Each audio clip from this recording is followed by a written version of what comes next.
All right. What's up, everybody? Welcome back to the Phenomenal Student Podcast. This is going to be the first, I guess, conversation of the new year or the new season. I put out other content, whether it's Motivational Mondays and Storytime Saturday, but now we're finally getting back to doing interviews. And of course, I like to interview phenomenal people, only the best of the best, and put spotlights on others.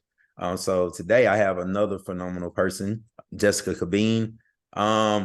I guess you've been a principal of so many schools. I almost kind of get lost. I saw where you're the principal of. I think it's an adult education, like an online thing, online. High school, virtual high school here. Yes, that's my newest gig. Yes.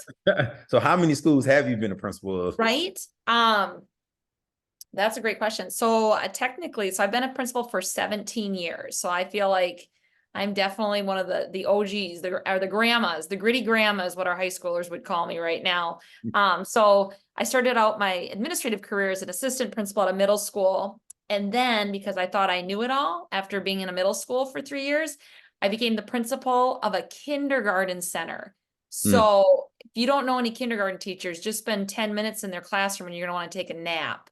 So I went from functioning middle school to 6 years at a kindergarten campus where each year we had 400 5-year-olds. 400. So it was quite the shift in my understanding of leadership and developmental milestones. But that being said, after 6 years of that, I went back to the middle school. So I became the middle school principal in the same district for 3 years and then just graduated and got to high school. So this is my second year at the virtual high school. But here in Austin, Minnesota, we're a smaller community in the sense of we have one high school. So my first class of kindergartners are now juniors on our campus. So I get to see them through all the stages. I had them through middle school and now I get them in high school. But also we are the home of Spam, the fantastic canned meat product, which also brings in a ton of diversity. So we have over 30 different languages represented within our schools and some incredibly wonderful families that make our community and our lives better. So it's been really a fun career. I spent most of my years down here in Austin, Minnesota, but prior to that, I was in the St. Paul Public Schools of special ed. Oh wow! So I guess we jumped ahead a little bit, Yeah. starting with your principal. So let's start. Let's go back to how you got there. So I always like to start at the beginning because I like educators to know how someone got their start and how they got to this point. I mean, I'm only 8 years in as a regular teacher and 10 years overall in education. So I'm the way I see it, I guess I'm a new. You've been a principal almost twice as long as I've been a teacher, or more than twice as long as I've been a teacher. So tell me, how did you get your start in education? What's your whole, I always call it your Walking Dead story. Ooh, I like that.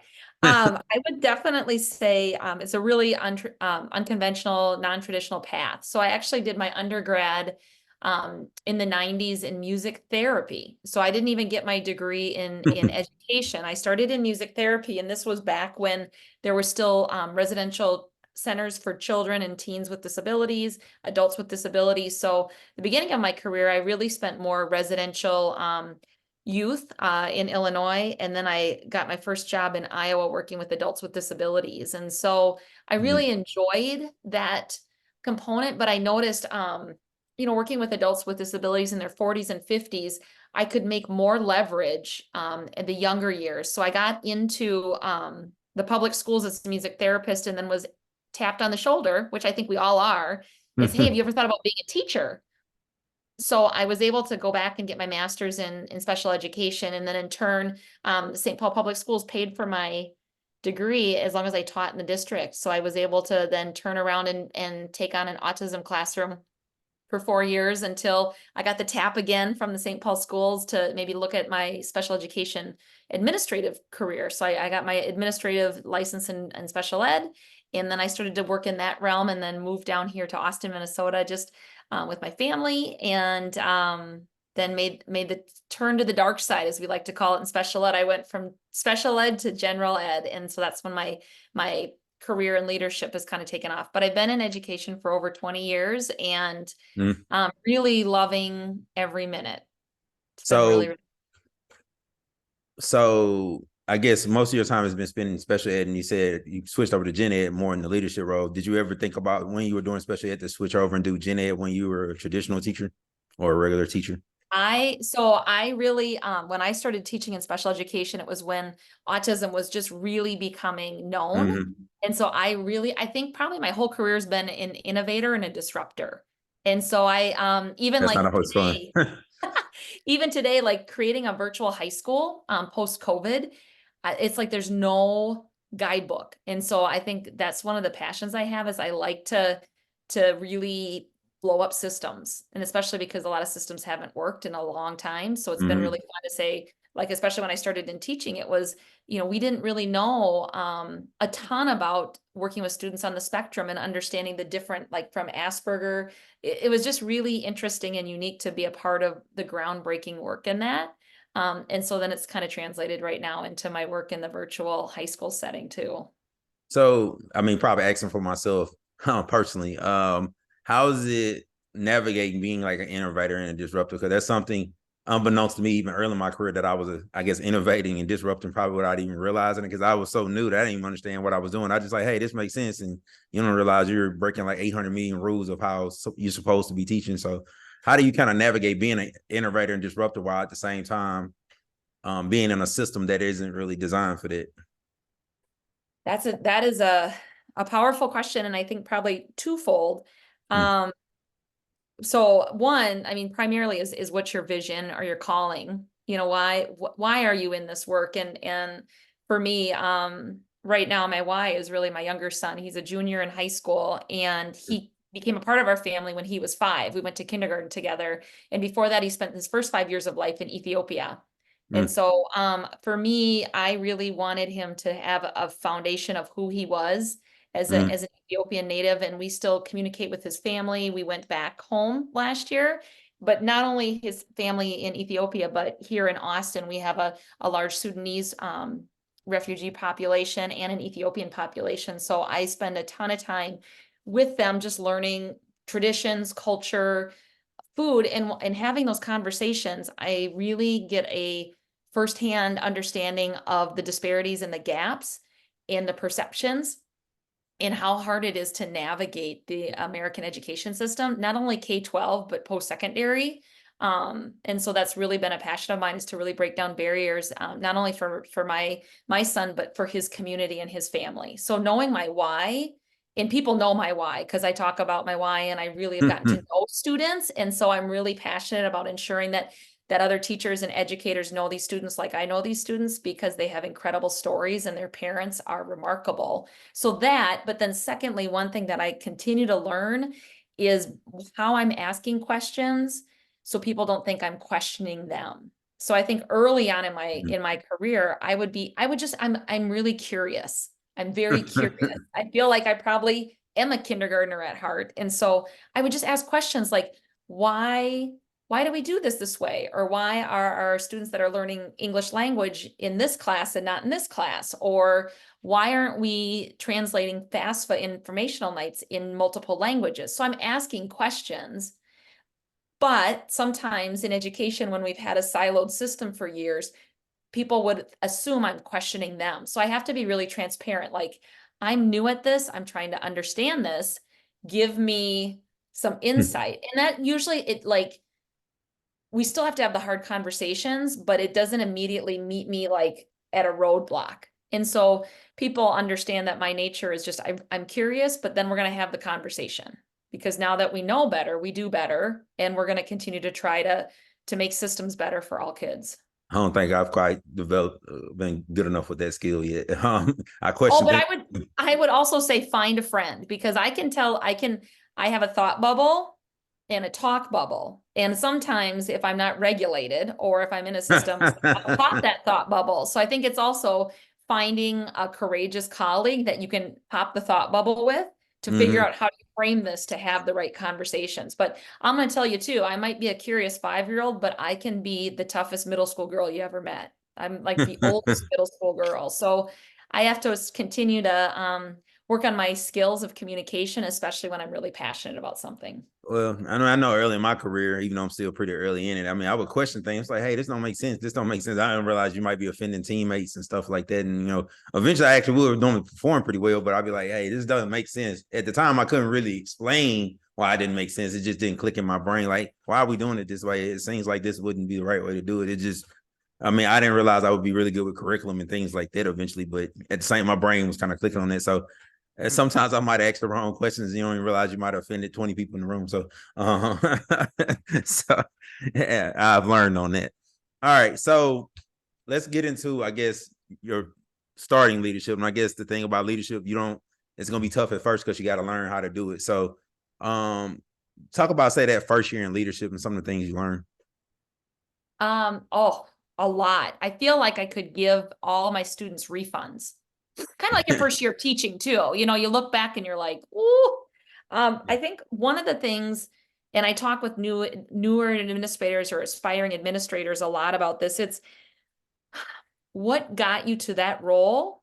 Don't lose that about your authentic leadership style. I think too often people get this title and they feel like, okay, now I got to be a professional. Now I got to, sit in meetings and wear suits and ties and be this other person.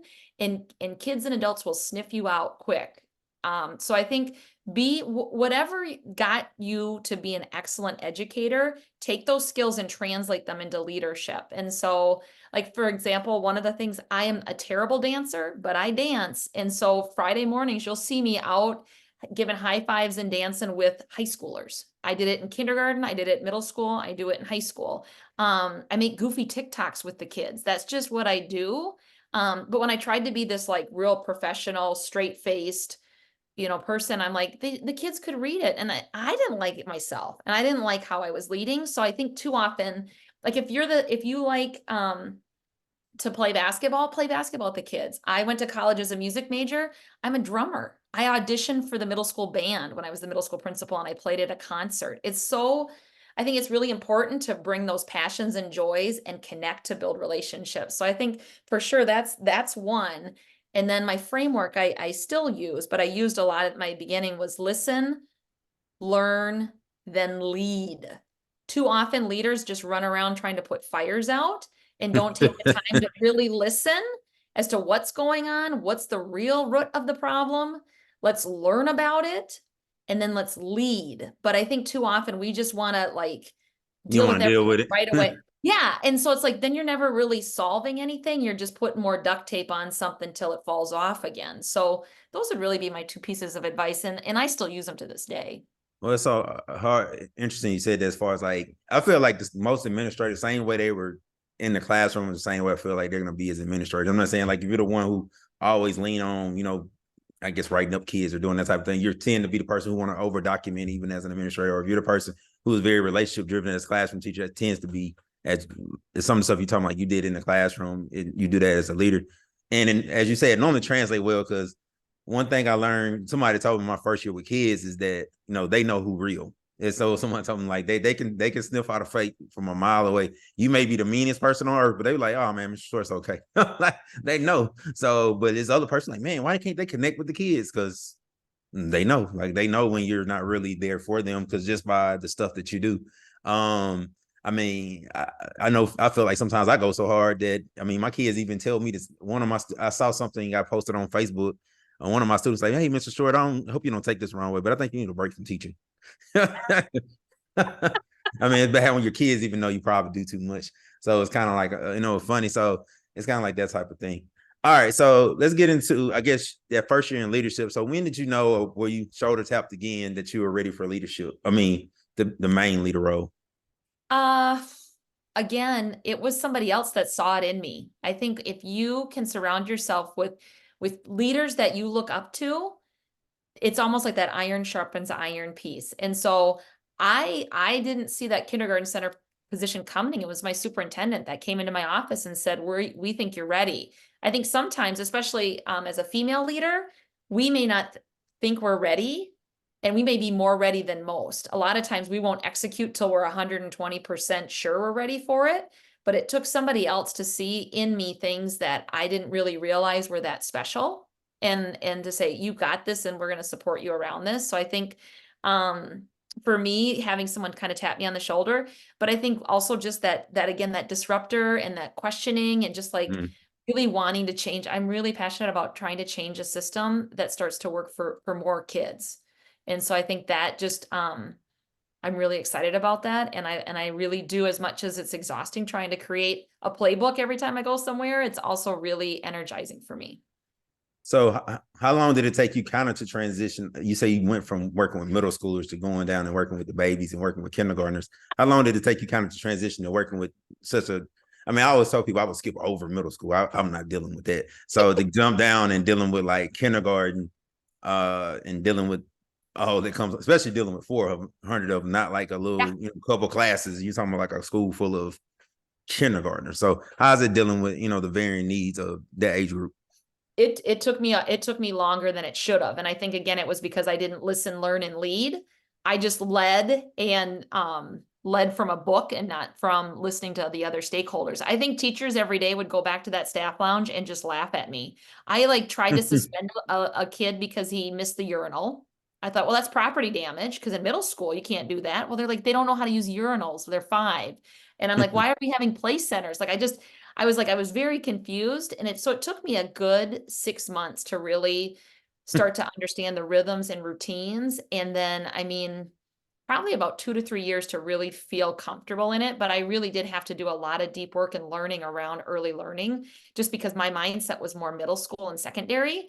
But it did make me such a better administrator. And I think just a human, because when you're dealing with littles and teachers of littles, you got to slow down and listen. You really got to slow down and listen. And what I think that's also built for me is the foundation of is as these kids have gone through middle and high school, like I am a strong advocate for them because I know where their story started and I know the resiliency that they built up to get to where they are. So I think that's been really helpful for me is to carry the story and to carry like to be their hype squad when they're tired. So how did being a principal of a kindergarten campus help prepare you for being like, I guess, going back to middle school? But you started there, but at the same time, you had an opportunity to have another experience. So how did that help you become a better principal at that middle school age group? Relationships. Relationships. Because I remember when I got back to the middle school, I had a mentor of mine who had retired. He went around and kind of surveyed the middle school staff because I had been with them before and now I'm back as the lead principal. And they were telling him, when is she going to shake the kindergarten out of her? She's running around, she's hugging kids, she's walking them to class, she's like being this goofy principal. The next year was my first class of kindergartners.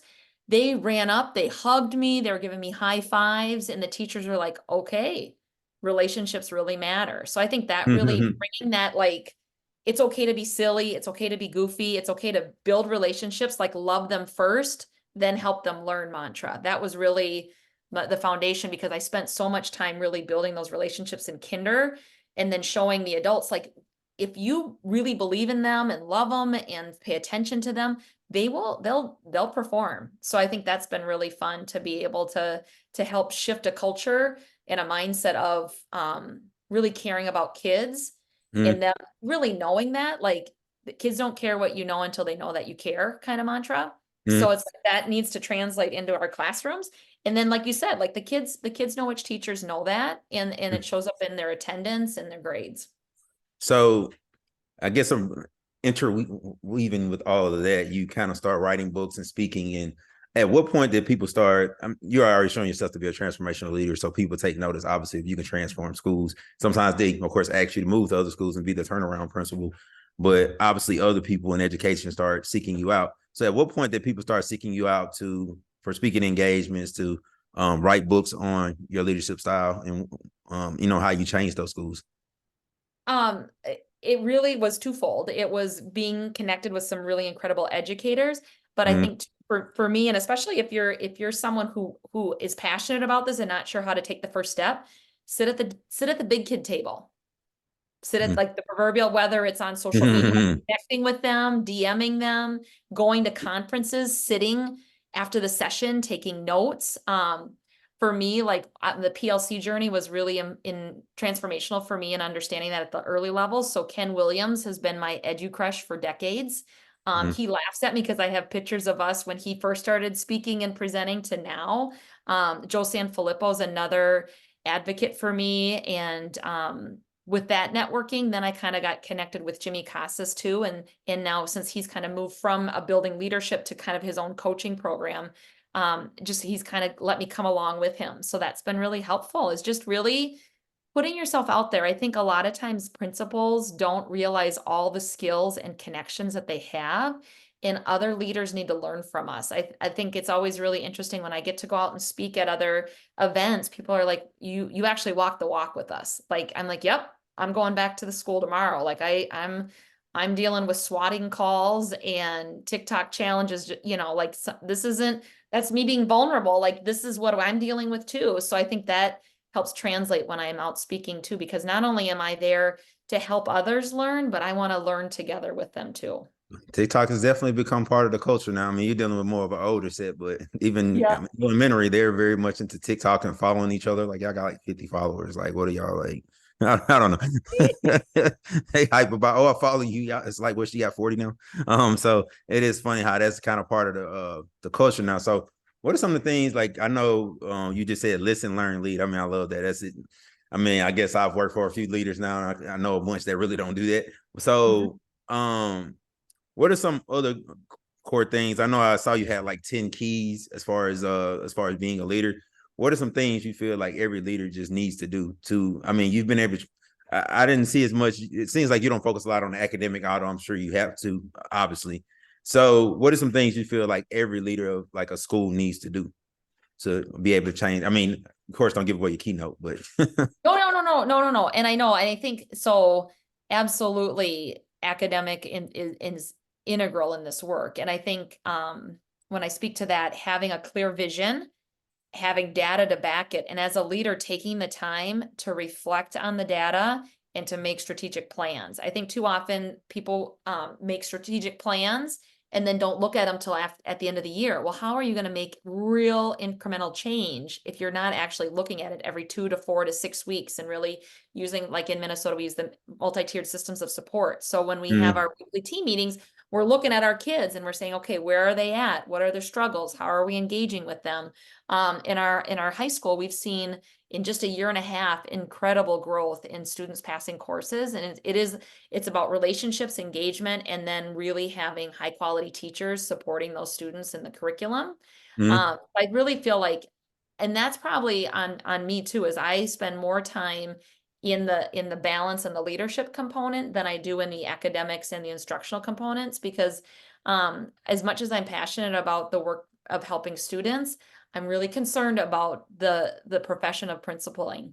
I just mm, I just I see too many of my colleagues that get in for a year or two or maybe five and then they're done. And mm, so that's where that balance component comes in for me, is because I really want people to be able to lead at work and live a life too. I think mm. I don't want us to get into schools where principals are just in it for a paycheck and out after a couple years, or they're in it and their health deteriorates and their family relationships deteriorate. And, so that's where I have this dichotomy of what do you share and support on social media, and how do you continue to support leaders with what they need to do in the day to day, but then how do they take care of themselves in the same time?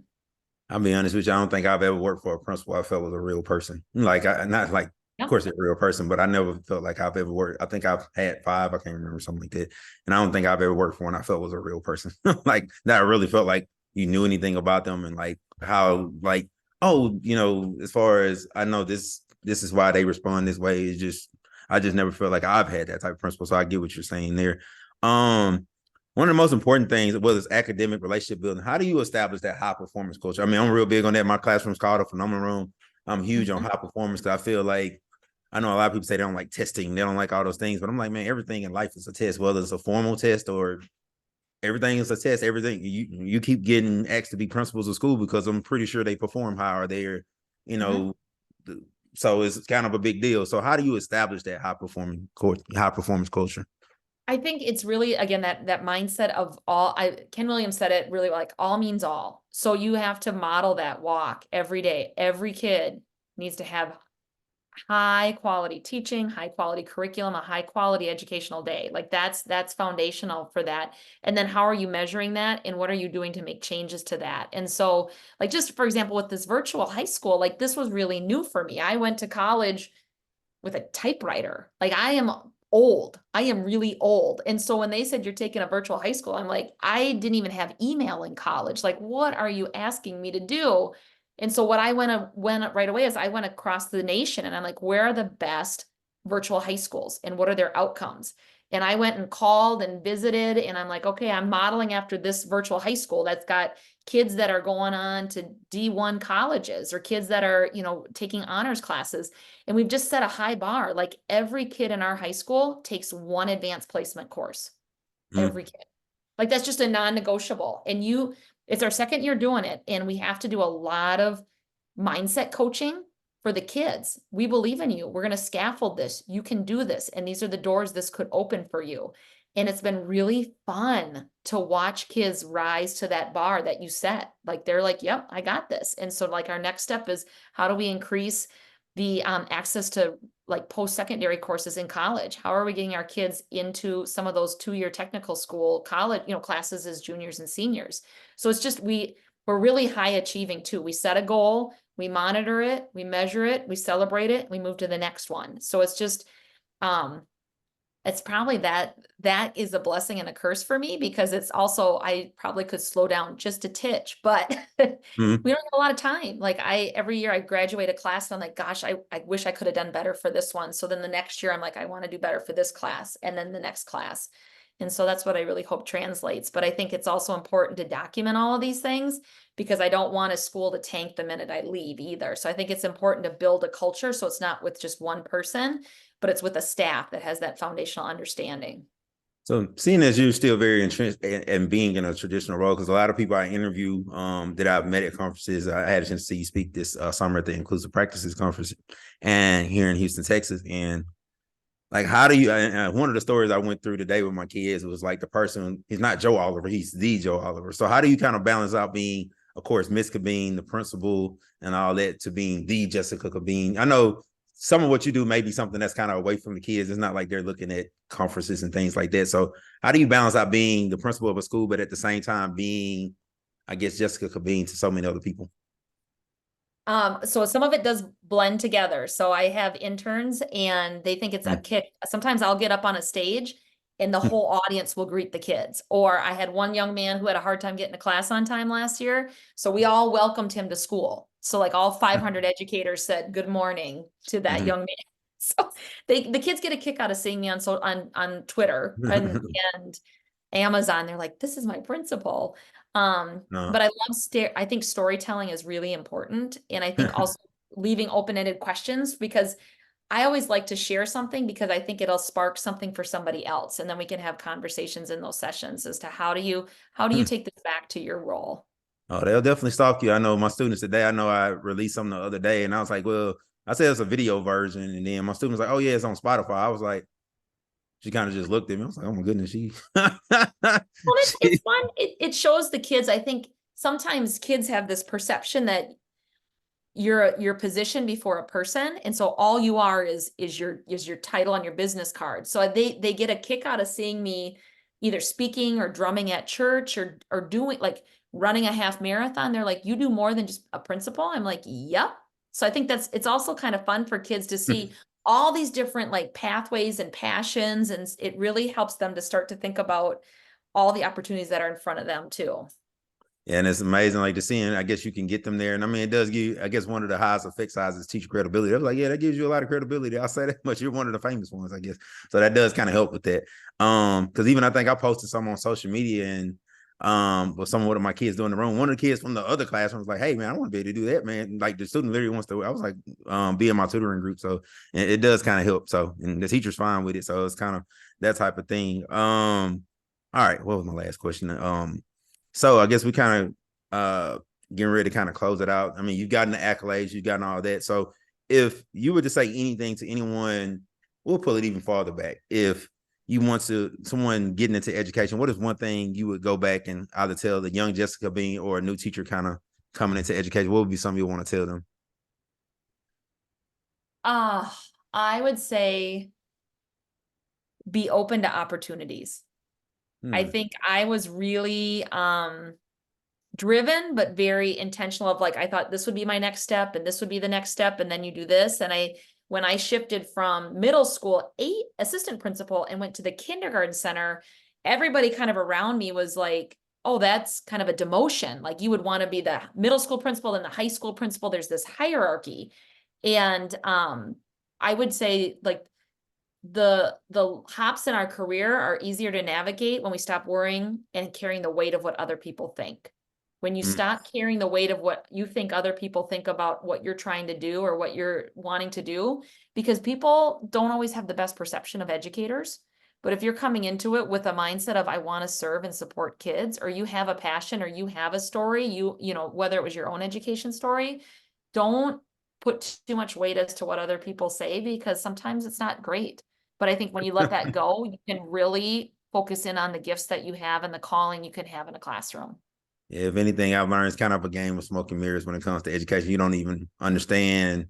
Because, like I said earlier in my career, I didn't understand what I was doing. Like, in a sense, I was doing some good things, but I didn't even understand that it was good. So it's kind of like I'm just in there teaching. And it's just, I mean, I have a lot of educators in my family, so I see the whole pedigree thing, like in sports and different, like you see it. Like it's, if you're around it, it kind of naturally just comes to you. So I think I had a little bit of that, but I definitely didn't understand myself. So I appreciate you saying that because I think a lot of educators need to hear that because you pay so much attention to these veterans and these different people. And I obviously, as you know, sometimes people have so many agendas, you can't really even Yep. pick and you can't even determine what's going on sometimes. But I wanted to thank you for joining me. This is gonna be the first episode of the season. I feel like you're the perfect person. Oh, well, thank you. I mean, I saw you speak over the summer. It was like actually a lot of great speakers at that conference. I know Kim Bearden spoke. Yes. Got John Hodge. I was like, man, his speech was amazing. And I had a chance to speak with him. And I was like, man, I looked up for I think it was like only a $70 conference. I was like, man, they gave us books, food, and have people Good who one. keynotes are probably way more expensive than this. So I'll say that much. So I think it was great value. So I mean, and you know what you bring to the table, I was like, man, this is somebody I definitely got to speak with. Like those things. So I one day hope to work for a principal like you, but at the same Awesome. time, like, cause I was like, man, I hadn't worked for one of those principals yet. Like, I mean, I ain't saying all my principals I worked for have been bad, but I ain't worked for one of the legendary ones. So that definitely would be cool to do. But again, I want to thank you for joining me and uh Wonderful. Thank you.